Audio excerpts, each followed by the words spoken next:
work without fun is very shitty work.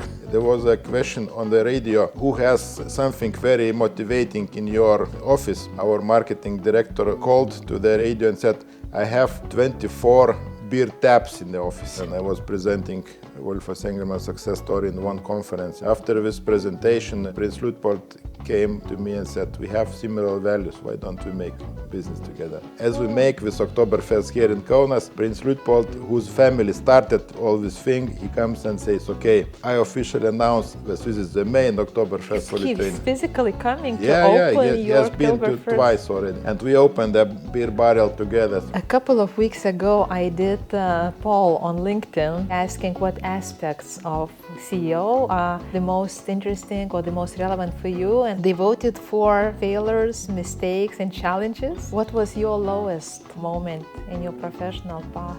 I got fired. Hello, everybody, and welcome to CEO Pitstop, the podcast where we discover people behind the titles.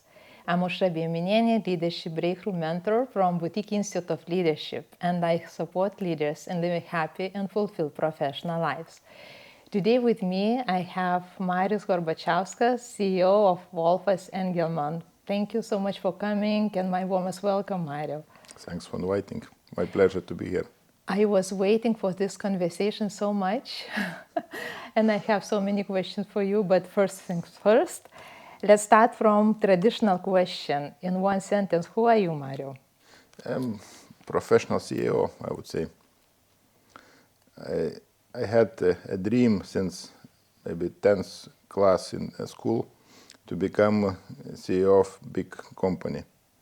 So it took for me 12 years to be there. So now, last 20 years, I work according to my dream, I would say. And actually, you have just shared the answer to my next question, because you arrived to the CEO role very early, and at the age of 30, that time, now it's kind of, you it's can okay, meet okay. These cases more often, but that time it was quite early, and that was my question. Was it your dream, something that you wanted to and strive for? And now I have the answer. You dreamed about it. I decided I want to be director of big company. So I went to study business. Then I decided that I need also legal studies to be successful director. So I passed also this legal master. And then later on, as I said, at 30 years, I became for the first time a CEO of a company. Yeah, and this time it was a Finnish company, Fazer, and I was the youngest director in their history. They looked at me and asked, okay, who are you? How come you are here? I said, guys, if my age is my only disadvantage, I really improve with years. Give me some years and Yes. I will improve. Yeah, I can imagine how it felt, because when I worked with Scandinavian companies and we were doing talent management, I remember one workshop when I was there representing Baltic countries, and they were my colleagues around the table from the other Scandinavian countries, and we were discussing talent management challenges. And their challenge was, if we have talents who are at the age of 60 to 65, so what can be their next step? Mm-hmm. And for me it was, wow, that's a different world. Yeah, time is changing. Now it's not so rare anymore, but anyways, probably when I started my studies and my professional career, it was like still kind of Wild West. Lithuania became independent, so all the businesses came, and so they all those elder managers, they were basically out of date. They were like from the Soviet system. They could not fit into this new world. So for me it was me and my colleagues with whom I was studying. So most of us, we are now CEOs of big companies. Yeah. Back then, what was your why? What was your driver behind why you wanted to be at the top? I would say that growth and development and building something, this is what motivates me a lot. So for me to make something big, or I thought maybe you need some bigger tools or bigger resources. And being, let's say, CEO or director of a company, that gives you power, gives you resources, gives you possibilities, and then you can do something. It's about making an impact on a bigger scale? I would say so. There are several drivers, what say, like money, power, and sex. Three traditional ones. So I would say that there are more. So I would say power is something what is really giving the motivation. Also making impact, I think that comes together. With the power, you cannot make impact if you don't have power. Okay, legal power, which is given by the shareholders to manage business. So I think this is something what for me it was very, very much attractive. On your LinkedIn profile, you say that you are building winning teams, and I have two questions related to that. The first one, what is winning team for you in your world? Maybe I will tell a bit wider. I heard somebody saying that a team is not a group of people who work together, but a team is a group of people who trust each other. So I would say trust is something what differentiates winning team from just the team or group of people. So this trust is something what I got from a shareholders or the people who hire me, and this trust I delegate also to the people I work together. And if we trust each other, so I trust everybody from my colleagues and they trust each other, so we have a big internal commitment. It's not like commitment to make a profit or commitment to the boss, but this kind of cross-functional commitment that people are committed to each other. Like sales director, he's caring how his activities are affecting production director because they should work together. Basically, their success is if we are ready to sacrifice a bit of own, let's say, wealth to the common goal. But for that, you need the trust. You need people who are kind of complementing each other. So this is basically the thing what I'm doing. I try to build the team. I try to bring people together to find their roles, to make them play like a team. Maybe I have one analogy with basketball. There are 5 people playing on the court, and they have different roles, and they are of different height, of different, let's say, one is stronger, one is can shoot more often.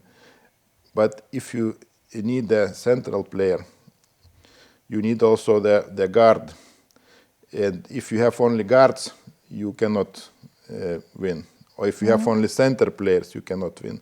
So there should be different people of different roles. And my task is to be a coach who is somehow putting them together, finding different people, different roles, and motivating them and finding their common interesting vision. Then it's a game, then it's a play, I would say. I think that work without fun is very shitty work. Oh, and there are so many topics in what you have just shared. So it's about trust, it's about team composition, and it's about fun. So going back to trust, how does it work on the ground? If I'm your team member, what does it mean for me and how I can contribute? Is it something that you trust people by default and then they have to prove that they can be trusted, or they have to earn trust in the team? How it works in your team? I believe that people are good and reliable by default. If I would think opposite, then it would be more difficult for me to find good people.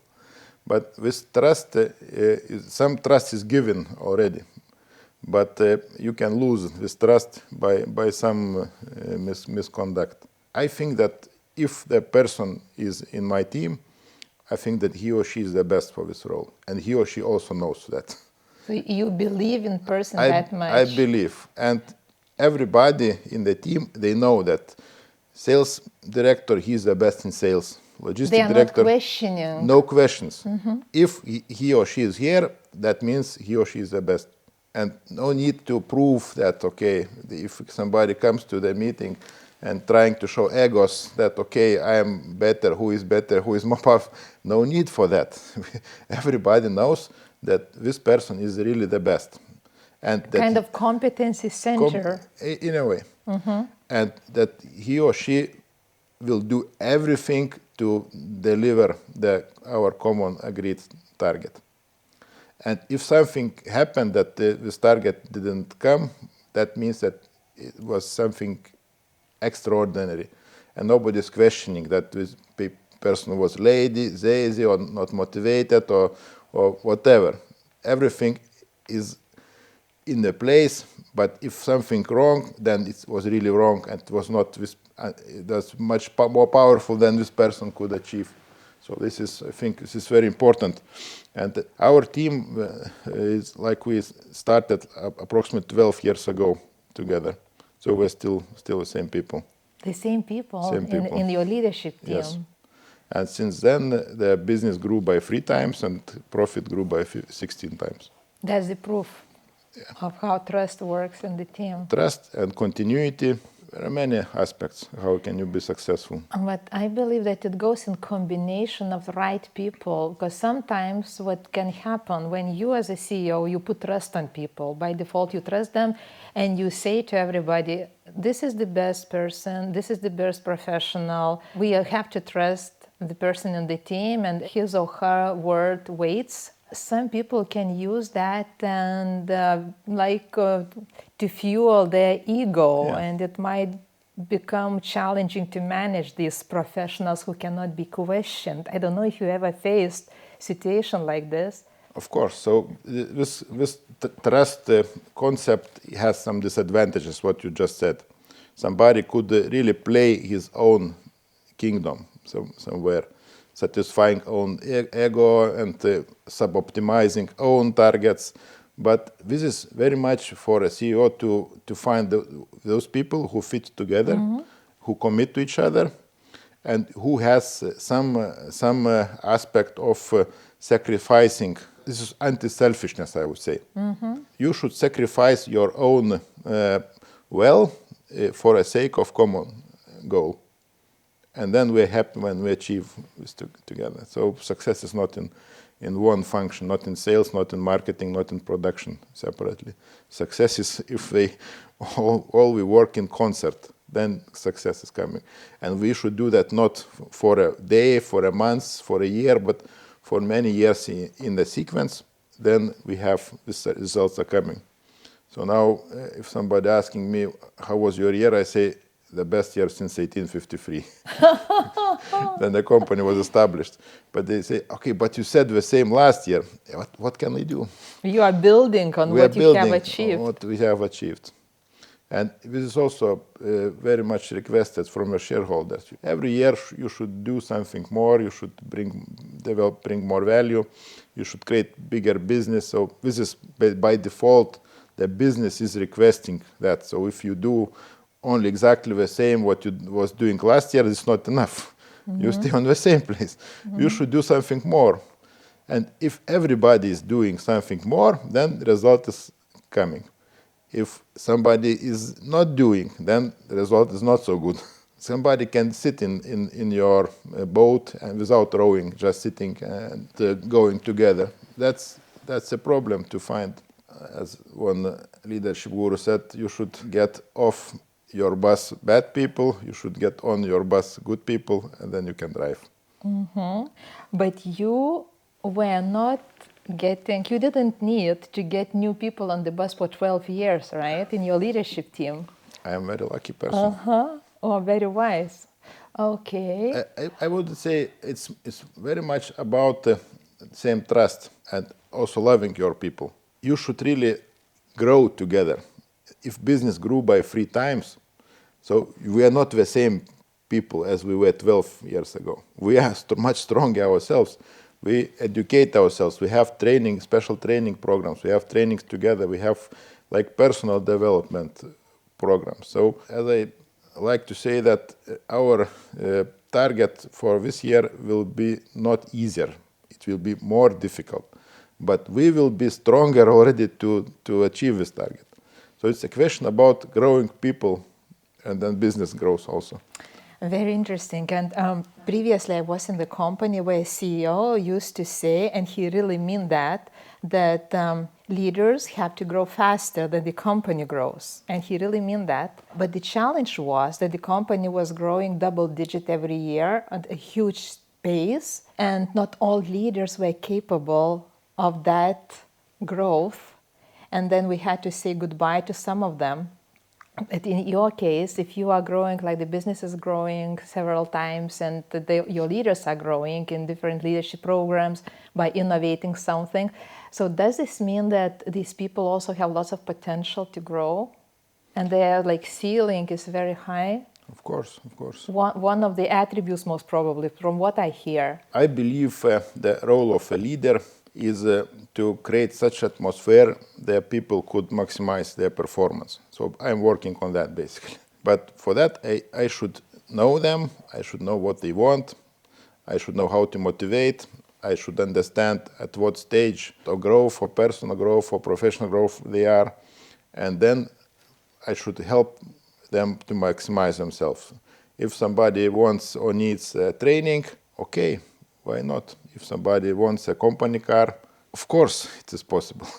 So somehow knowing your people, understanding their real needs and motivation, I think that helps a lot. And also, as you said, that somebody cannot run so fast like others. But then it is also up to the team, how do we help others who run slower to also not to get lost. Mm-hmm. Then somebody can take somebody's hand and drag together or whatever, or somebody can carry the person, like talking as an analogy. Everything is possible. But there also should be trust and understanding that this person, even though he or she runs slower, but he or she does some other things which helps the team in total. And this is also very important. It's not one criteria how fast you run, or how fast you think, or how fast you react, or how loud you speak. It's not all a criteria. It's also about seeing the potential, about developing. Also, I think the role of a leader is to find some jewels and to polish them all the time. First, you should find jewels. Maybe somebody thinks it's like glass or stone. You should understand this is a real gem. But it's not enough to find the gem. You should really, all these diamonds, they got the value, then they are polished, then they start shining. I think this analogy fits very well too. It's a hard job. It's not easy to find. It's more difficult to polish. But once you do that, so everybody is happy. Person is happy. Person starts shining. So it's completely different. How do you find these gems? So where to search for them and how it happens for you? I think it's a matter of intuition to some extent. I think you also need the empathy for knowing the person. And also you should know your vision, and you should know your other people.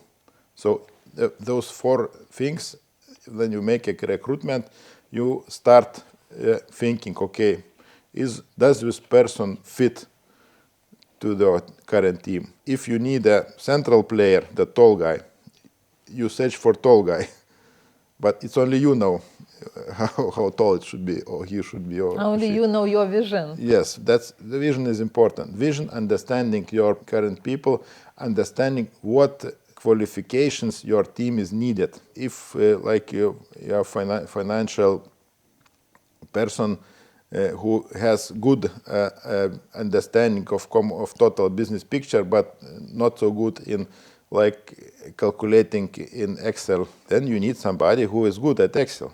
But you should not push too much this person who has different skills to do things which he or she is not good at.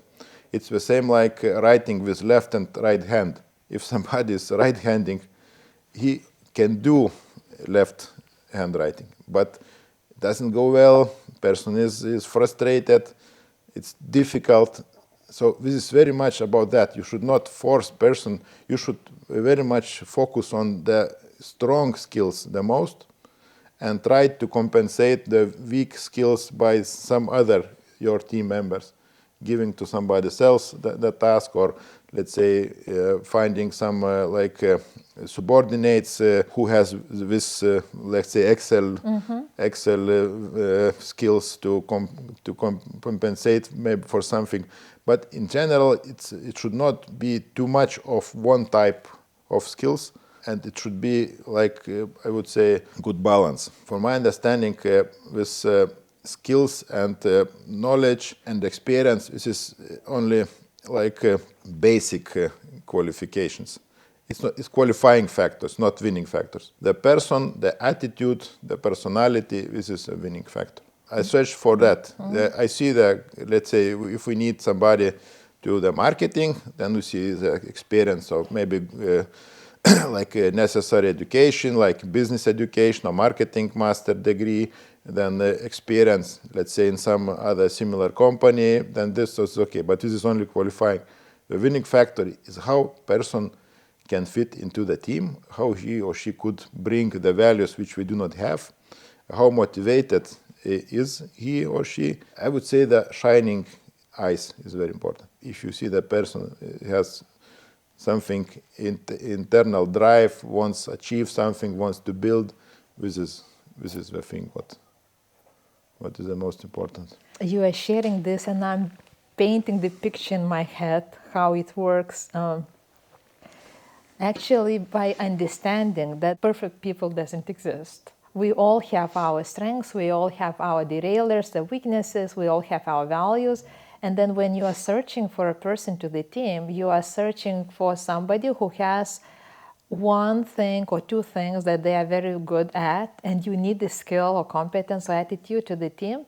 And then you build a combination of the team to support and complement the other parts. And burning eyes, shining eyes are very, very important. Very important.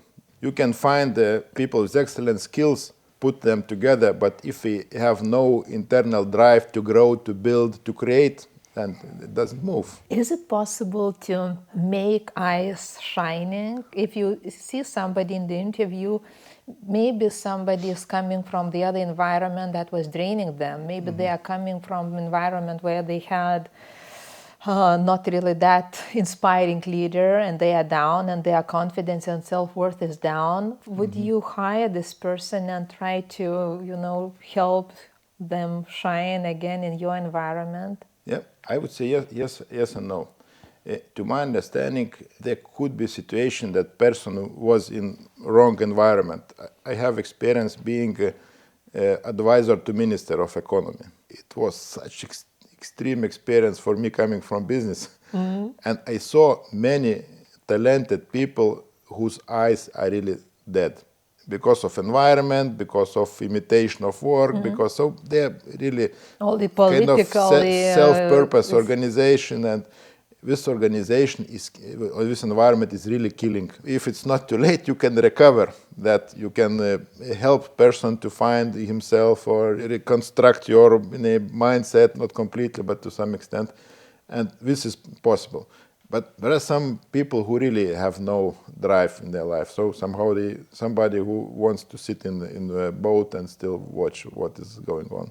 Then you simply see that it's not person for your team. And it's also a topic about owning your career and leaving the environment that is not making you grow. The people also have choices, right? They shouldn't stay for too long in the environment if this environment is not helping them grow and make professional career that is meaningful. Yeah. It's also about ownership, most probably, if they stay too long. About that, I have several very good examples about staying too long or long. Like in beer industry or in brewery or in our Volfas Engelman case, we have many people who work 10, 20 years, 40 years. We have one beautiful lady in marketing department who works 43 years already. 43 years? There was no marketing in Lithuania. She was already doing sometimes, we joke. And if somebody asks her, Neringa, how can it be like so many years in same position? Isn't it boring? And Neringa said once that, that there has never been a single year which would be the same as year before. The dynamic of a company, dynamic of environment, you grow. You are not the same person as you were before. But it's about attitude of the person, the growth mindset. Yes, I think so. If you want to grow, you should have growth mindset. Otherwise, if you are not motivated by growth, you will not grow. You are happy with what you do. Here I want to stop and say, looking in this camera, say, Neringa, I really admire people like you.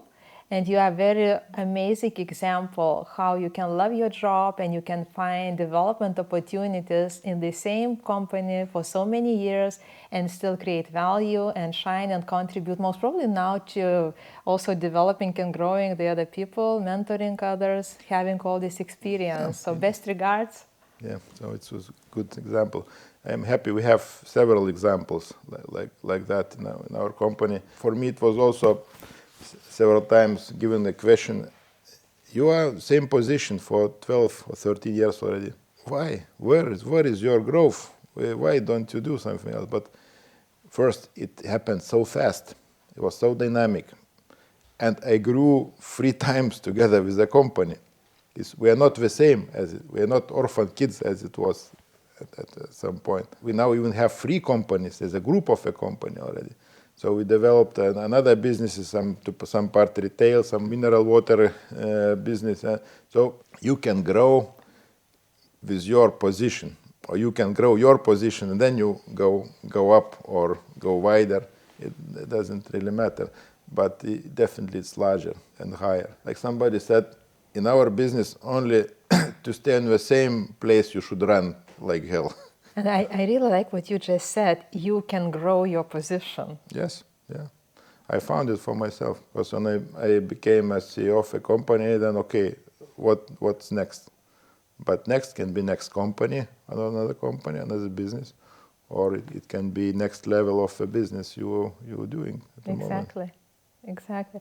I have one question from the interview I read 5 years ago, I think that was.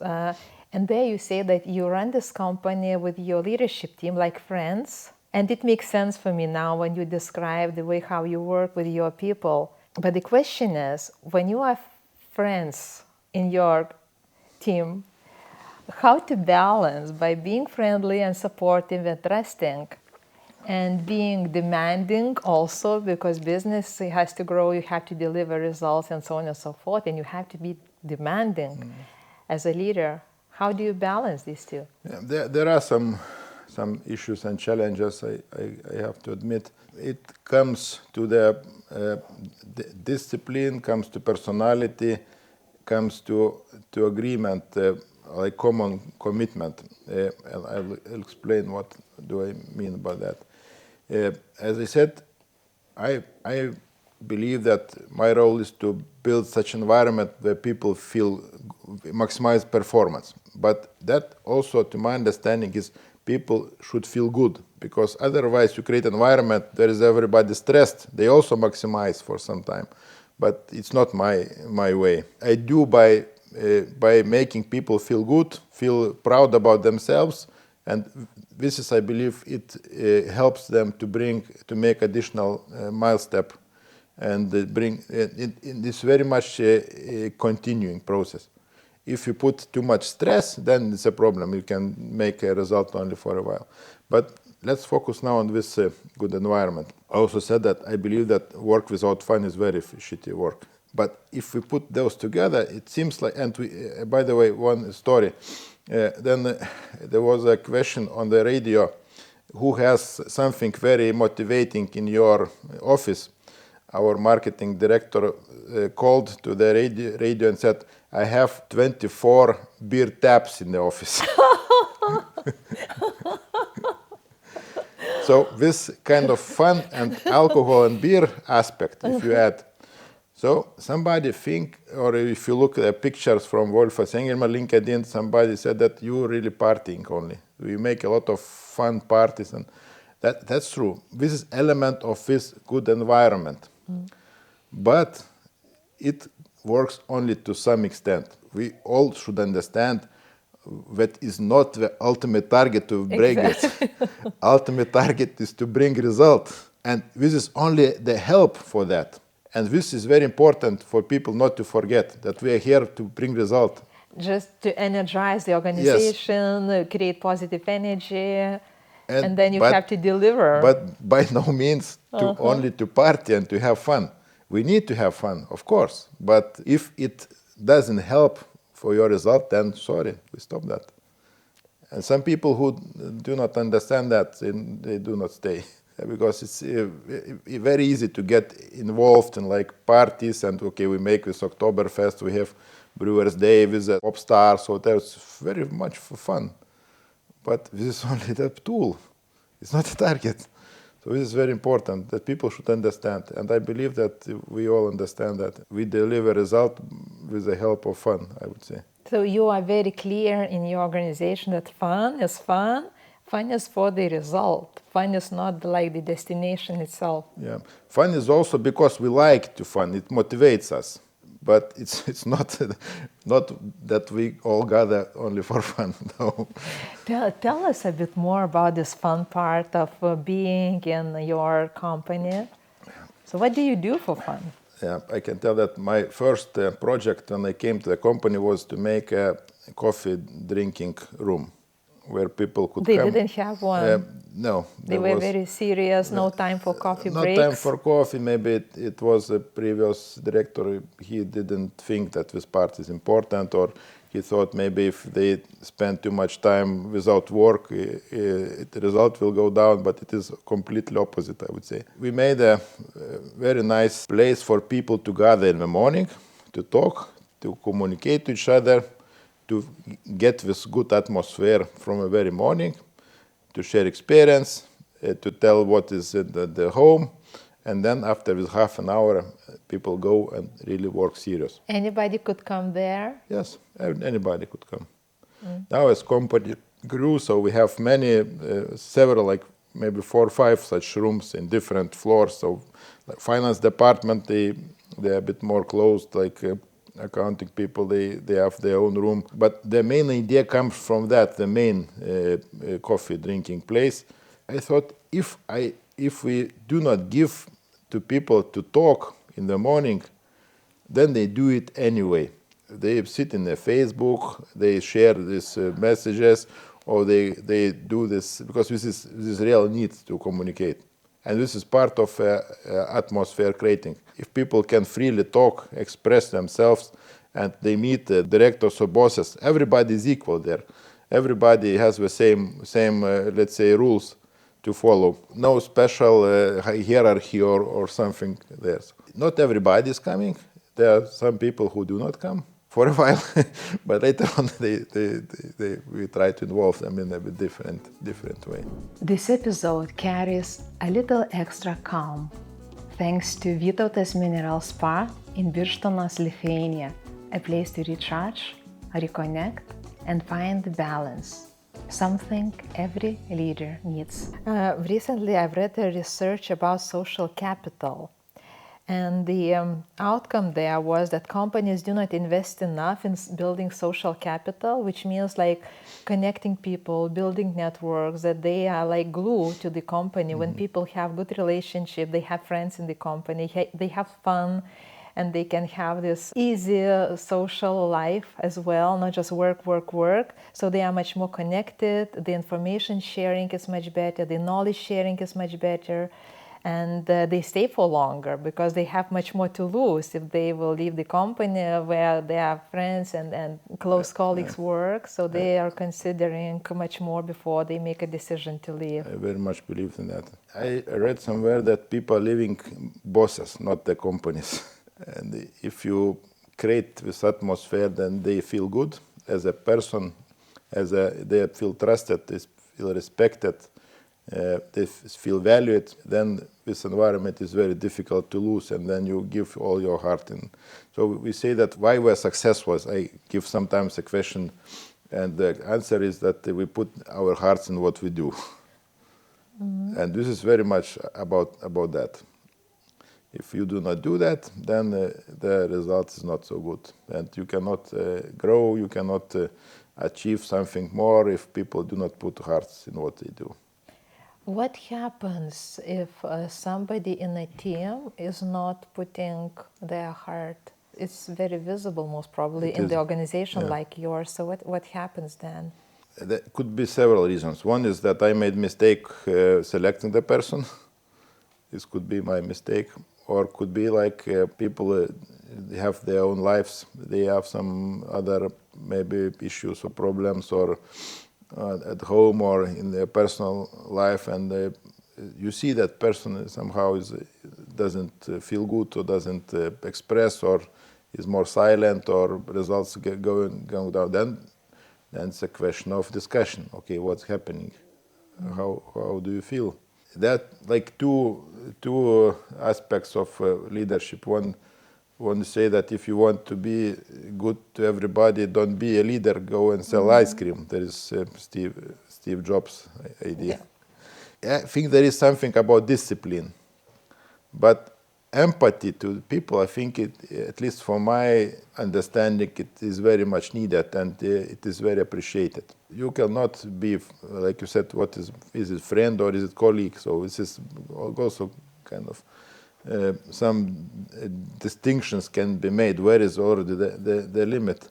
But it's very much about how you trust, how you feel about the person, and how you help this person to feel. There is also one kind of classical example. There are two types of leaders. With one, if you go for dinner with one type of leader, you will understand after dinner that he's really the best in the world. And another type, if you go with a dinner to this person, you understand that it's you who is the best.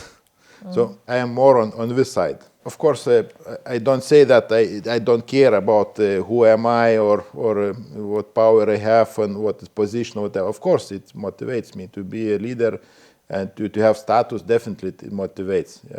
I do not say that okay, I don't care. I go and dig the hole together or whatever. Of course, I can do that, but it's not my job. I motivate others to do it in a better way. But you should not forget about this trust, about motivation. People really remember how do you feel about them, and how do you make them feel. It very much requires your own energy. You can burn sharing too much. Exactly, and that's my next question, Mario, because I'm listening to you and it resonates with me so much. And I love what you are sharing, and it's embracing people and creating this nice supporting environment. But from you as a leader, it takes lots of efforts. Yeah, How do you charge yourself, and who support you to support others? Yes, sometimes I say nobody promised easy life. Yeah, but I have my kind of ways of recovery. I am not very good at that, I should admit. And with years, it gets more difficult to do that. Probably I should work more with myself to Look at the mirror. Yes, to how to recover. But okay, home, family, some hobbies or things what I like is somehow. But most of my hobbies, they are related. I'm collecting different beer types. I tried, I tasted. So this is very much. How many of them? If you are collecting, most probably you know. Yeah, how many of them you have tasted? I have close to 800. I have tried different types. I started 5 years ago, so like 120 per year approximately. You don't have to drink all, but like trying, evaluating. So it's kind of hobby. If I go, you are certified beer sommelier. yeah, I'm a beer sommelier, so from Munich Beer Academy. So I know what I try. But this is very much like somebody. There is a beer tasting program, like in wine tasting program. Wine rating program. There's the same for beer. So I'm quite active there. And if I go to some foreign city, I search the places where are different types of beer. I take a sip if it's enough to evaluate and to say somehow this is a bit like hobby related to the job. And some others I like. Winter kayaking. So with my friends, with some group of people, we do several times per year in winter time. You choose a river which is not frozen, and we even there's tradition during the day in the middle of the trip to jump into cold water and then continue. Wow. So it somehow, if you have big stress, you need anti-stress or similar size of stress to remove that. So basically jumping into cold water, this is something what helps me to get awake. And also I'm not afraid to jump into cold water. That's also clear. How often do you do that? Of course, that's during winter season only. It's not very often. So we did it much more often before, several times during the winter. It's a bit different type of what other people do. So with kayaking in summer is like very traditional, but winter is, you feel very different from what is there. So maybe it also brings some kind of mind clearing possibilities. This year you were elected as Leader of the Year by Kaunas Industry and Employers Association. What does it mean to you, Mario? Yeah, it was a surprise for me, to be honest. Didn't expect, but that also kind of gives me kind of internal motivation to do even something more, because with being a president of this industry is my pro bono work. So I do it, I give back to my country, to my society, what I got from them. I think it's very important to share what you own and to give back to your society. And as a company, as Volfas Engelman, we also feel like company is 172 years old. As Professor Bumblauskas said once, that we are the oldest Lithuanian company which is still performing without interruptions. So this is really something. And how can companies survive so long time?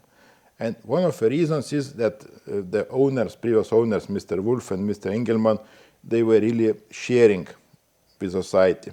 They were funding scholarships to students, or they were giving money to the monument of Vytautas the Great or to War Museum. So somehow it is important that you are part of that. So we think that we should continue that. And we have made with International Brewers Day like free concert for the people, or with Oktoberfest or many other things. So, and the company itself is really very much integrated in this Kaunas environment, I would say. And it would be difficult to think that there's no this company or these activities anymore. So it gets people get used to that, and somehow it becomes part of a tradition already. And we believe that it very much pays back in a long term. For me, as former HR person, it sounds like this is also something that glues people to the company. Because if I belong to the company that contributes to the society, so I feel proud. Because this is something that makes my work also meaningful, and I can talk with my friends, with my family about that, and my company supports this, my company supports that, and I belong to this. So this also helps, I believe, for you to keep employees within the company. Yeah, it's one of the aspects. We have one funny aspect, what we say, that people work long years in our company. And somebody asks how you motivate. We say, we give them to drink as much beer as they want. And then they are happy and relaxed and enjoying life. It's not completely a joke. Of course, in this environment, our product helps to have this to helps for a fun, but it's no things of misusing of this, because beer is not an exotic to them. They can buy for like with a discount, or they get for some Christmas. So somehow our people are very disciplined concerned that. But in general, this dynamic environment and this beer industry is somehow is quite sexy, I would say. I can tell you that in my career I was selling washing powders and shampoos. I was producing bread and selling, but never had so many Facebook friends as I came to the beer industry. That also says that normally in the parties I should work in a way I am the expert. Everybody has his own opinion about the beer, so I should explain. So you always have small talk. I have small talk, and even big. It goes into big talks. It evolves in a way. Never ending. And it was one of the reasons why I graduated with Munich Beer Academy. I am certified beer sommelier, And this also gives some trust and credibility to what I say and what I do. And after I graduated, now I find much better common language with our brewmasters. Now they keep me in a way equal. It's also, as I am management and leadership professional, I'm not a production guy. Never was studying any technical sciences. So for me, it gave kind of credibility aspect. And it also helps, as Volfas Engelman is the most loved beer brand in Lithuania for several years already. I think it also helps when the first person in a company is talking professionally. I can say quite many things, and it's not bullshit, I would say. And this is very much your audience and your consumers, they really feel if you are bullshitting or if you are really talking sense, or if you are putting the heart in what you do. So it's very much important. And what you are sharing now is a very nice example of putting heart at CEO level. You can also put lots of heart into what you are doing, and not just in terms of how you lead people and your leadership team as by example, but also how you invest in yourself, in the industry knowledge and certification that you can be credible. And your life is all around beer. Yes, that's true. In different aspects. Yeah, sometimes my wife is not happy about that, but I am joking that she is eating bread from this beer. And I asked you to bring one thing to the podcast that represents you. What is this? Yeah, this is a copy of German purity law, which was passed in 1516, so 500 years ago already.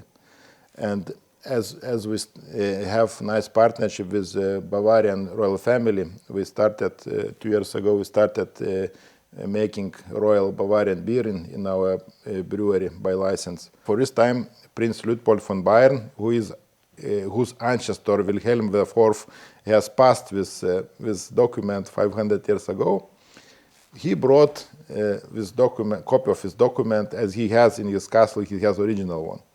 So there is a stamp, replica of stamp of Wilhelm IV, and also real signature of Prince Luitpold von Bayern. Wow. Where do you keep it? I keep it in my office, in very let's say visible place, and it very much connects with me, with the beer, with history, with traditions, with some rules also, because this was first food statement of the legislation. So they said that beer can be made only from 3 ingredients, which is barley malt, water, and hops. And since then, it is valid. We work according to this document.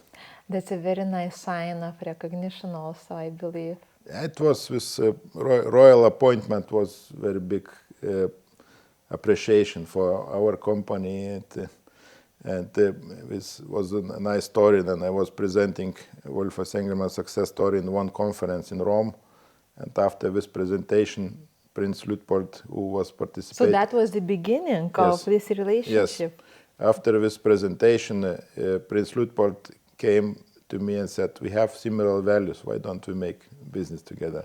Wow, I love this story. And the story about how values resonate and how the fact that values resonate can bring more opportunities for your business. Of course. You can find this in some leadership books that, well, what is your why, what is your mission, what are the values of the company, but here is a real life example how it works. And furthermore, we are now expanding our business, and as this Oktoberfest, the famous festival, was made by another ancestor of this Prince Luitpold, King Ludwig, who started Oktoberfest 200 years ago as his wedding party. And now, as we make this Oktoberfest here in Kaunas, Prince Luitpold, whose family started all this thing, he comes and says, okay, I officially announce that this is the main Oktoberfest for Lithuania. He's physically coming to open he your has been Oktoberfest. twice already. Wow. And this year he is coming again. And we opened a beer barrel together, so it's a lot of... He really means that the values resonate, so and he does this every time he has this opportunity to come. Wow. And he is very intelligent person. He's keen about history. And once he came first to Lithuania, we brought him to Royal Palace of Lithuania. And we came to the Gediminaičių dynasty genealogical tree, and we found the big branch of Wittelsbach family, of his family connected to Lithuanian royal family. It's even more. Even more, you can imagine. Wow. How come? And it was like, as Bavaria is a Catholic country, Lithuania was Catholic, and there was a lot of intermarriages in the Middle Ages of Lithuanian royal family with Bavarian royal family. Wow. This is serendipity or or fortune, or it's so nice that you went to Rome to this conference and you stood on the stage, and that he was there also. Yeah, he was there, and I was sharing. I showed our success, and I showed what are our values, and they said we did that because we put our hearts in what we do. So basically, I said the same things what I said. Life is interesting, full of possibilities. But when you do what you love and you are true to yourself, as a leader, you are coming and speaking human language. You are coming on the stage and speaking what you truly believe in, and then you attract these kind of opportunities in people. Yes, basically that's it. I even went to public speaking courses so that I could express myself. Before that? Or Before. I think it's very much, I'm more introvert type of person. For me, going on stage is not so easy, so really handshaking. I was kind of preparing myself or educating myself because it is very much needed. You should communicate, you should say, you should motivate by that, and if you are silent or afraid of talk, then you are not a leader. So for me, it was also big turnaround in, let's say, all my personality that I should, if you want to be a leader, you should speak. You should lead, you should show the vision, you should express, and you should do it in a very motivational way. If you do not do that, then nothing happens. I don't know if you ever thought about that, but I do Hogan assessments for leaders. And there is also this scale about introversion and extroversion. And the beauty of introverts is that they tend to listen more than extroverts. Yeah, They do not speak too much, they do not occupy too much space, and naturally they give space for the others to speak. I very much agree with that, and to my understanding, I feel myself leader as a coach, and good coach doesn't go to the court himself. This is important. You should prepare your people to play, to win, and keep yourself from going. going. You should not go there. If you go there, you destroy. You distrust the person, then really that's very, very bad. And a couple of weeks ago, I did a poll on LinkedIn for my LinkedIn community, asking what aspects of CEO are the most interesting or the most relevant for you, and almost 100 people voted there. And they voted for failures, mistakes, and challenges. So now we will stay a little bit in this topic. What was your lowest moment in your professional path? I got fired. As a CEO? Was you CEO at that time? Yes. So it was big hit, but also big lesson. And now it's like 13 years I'm in this position. And I still remember this lesson, what to do, what not to do. And that also, being a CEO, you're not only responsible for your employees, but you are responsible for business, and you have to bring value to the shareholders who take you. So somehow this is should be very big balance about what you do there. And if at least one of this kind of stakeholder groups is not satisfied, then you got in problem. So this was very big. So very big lesson. that's your lesson from this situation. Yes, but I believe that if you should be fired at least once to understand. Otherwise, it's like jumping into cold water. If you never get a good kick, then. But if you look into this situation from philosophical perspective, if they wouldn't fire you that time from this company, you wouldn't be where you are now. Yeah. And there would not be another Marius who would be creating Volfas Engelman or bringing Volfas Engelman with the team to this level where you are now, with all these recognitions, contributions, business growth, creating a community within the company, building this trust, contributing to society in many aspects like you are now. At this point, I am happy I was fired this time. Because somehow it was not an environment where I felt good in a way, and in general it was a bit different story. And here I brought everything what I learned, everything, all my heart, everything in this. This is my best and longest employment. You learn your lessons and you bring something good out of, take something good out of that. It's very important. And also when firing people, it hurts, and especially when you work with people who kind of do their best to put their heart into what they do. Sometimes they do not, but you have to fire them. But actually, from my experience, 25 years in HR, firing is not the end of the world. It's just closing one page and opening the other page. But just at the time of firing, people don't understand what is the next step. So they don't understand what's ahead of us. And in so many cases, the next step, the next page is much, much better, much brighter, much more beneficial in many aspects to the person than the previous one. So everything happens for a reason. I very much believe in that. My personal record is 23 persons fired during the day. I'm not very proud of that. That was the restructuring? That was restructuring. Maybe several hundreds I fired during my career. But I think it's very important to still keep a good, not relationship, good opinion. And the employer is good, not, you can judge about how good is the employer, not at the moment of hiring, but at the moment of firing, how employer behaves with you. And with most of the people whom I had to fire, I could shake a hand, I could meet. And it's very important with feeling of unfairness.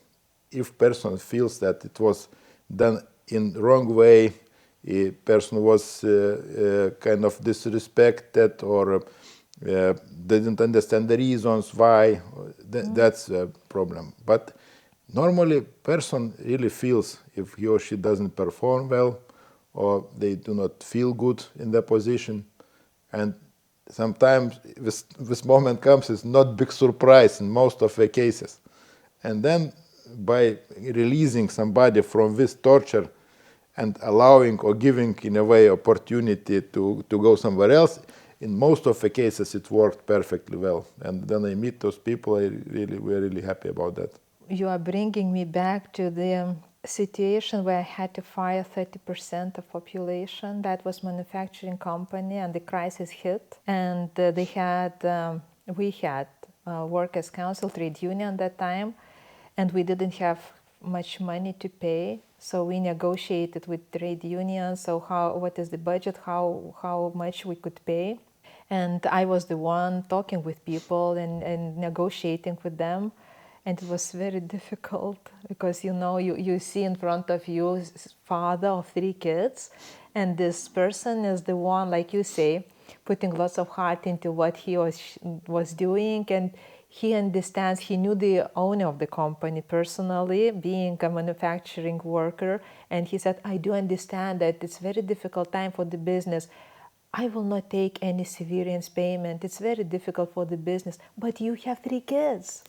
And I had to negotiate things like that. And, he left. After this discussion, I closed the door and I was crying like crazy. Because this is the other side of people putting lots of heart into business, and especially in these tough situations when you have to fire them. So they are still with their hearts in this business. And this is so valuable, but painful at the same time. Yeah, of course. Sometimes to be a leader, you need to be psychopath, or to follow Steve Jobs' rule that you should sell ice cream if you want to be good to everybody. Exactly. Anyway, it says resources are not enough for everybody in a way. So this is a dilemma of business, that you should, let's say, unbounded expectations, but you have resources, you're very limited. So you connect unlimited expectations with limited resources. Basically, the idea of a business. Of course, it's not enough for everybody. So, but yeah, what? And then you have to agree with yourself and negotiate with yourself where you put focus and how you deal with all this complexity. This is very much like being psychopath is very necessary at some point. If you are always only feeling empathy, at some point you should switch it off. Otherwise, you cannot push this button. Switch off, and that's it. And then it's very important that people really look at you, especially in tough situations, how you behave. If you are like crying with full of tears in the eyes, and some moment is very negative. You really somehow should see the bad things coming, then you prepare it internally because you have more information, you have wider vision. And then the tough situation is coming, everybody starts shaking, okay, that's a big problem, but you already lived with that. So you stay calm. So look at you, you are calm and you know what to do and you do not panic. And then everything settles down. If we could come back to 20-year-old Marius and you could advise this guy something, so what it would be? I would probably do similar with path. Maybe I'm not sure about the company or business or even country, or maybe it could be a bit, but I would do the same. But maybe I could a bit rephrase this question. I would tell to this young people, young persons like me at this moment, that you should really follow your dream. First thing, you should really dream big. You should have a dream. Everything starts with a dream. Like Walt Disney said, if you can dream it, you can do it. So for me, it always was that it comes for kind of edge of a dream. It's either I get what I want, or I understand that I really did not need it at all. It was like wrong imagination. So always like that. It has never been like a dream didn't come or whatever. But you should then have another one. And sometimes I'm invited to talk to young people for them to prepare for their career. I go either to school or as we have this junior achievement activity there. I work as a mentor for a while. So I ask them first, do you have a dream? And then starts, why are you asking that? But do they really have? Not all. And this is about shining eyes also. The ones who have a dream, their eyes are shining. The ones who don't know, but like if some last time was 5 or 6 young guys came to me. I was telling about what does it mean to be CEO of a company if they want to be that. And after my presentation, I was showing, okay, what are the challenges, how tough. 5 out of 6, they were quite excited and said maybe they would try, but one was, no, it's not for me. No. But that's also okay. That's also okay. So it's maybe very this fair. guy will find his own dream somewhere else. It's fair. It's very fair. It would be unfair to say that I really feel bad about that. I don't believe in that, but I still continue doing. That would be much worse. And it's not sustainable. Not sustainable. Same like writing with another hand. Mario, thank you so much. Thank you for inviting. I really want to be part of your company. Would you hire me one day? Yes, good. Thank you so much. I wish you an amazing journey with your team, growing this business and this company. Okay, thank you. Thank you. If you enjoyed this conversation, don't forget to like, comment, and subscribe. There is much more to come.